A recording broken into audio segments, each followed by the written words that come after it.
పగలంతా మేఘ స్తంభమై రాత్రంతా అగ్ని స్తంభమై దినమంతయు రెక్కలతో కప్పితివే. స్నేహితులే నన్ను వదిలేసిన బంధువులే భారమని తలచిన నా కొరకే బలి అయితివే.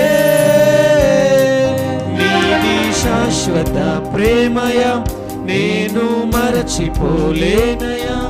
ఎన్ని యుగాలైనా మారదు. ఎండిన ప్రతి మోడును మరలా చిగురించును. నా దేవుడికి సమస్తము సాధ్యమే. నీది శాశ్వత ప్రేమయా నేను మరచిపోలేనయా. ఎన్ని యుగాలు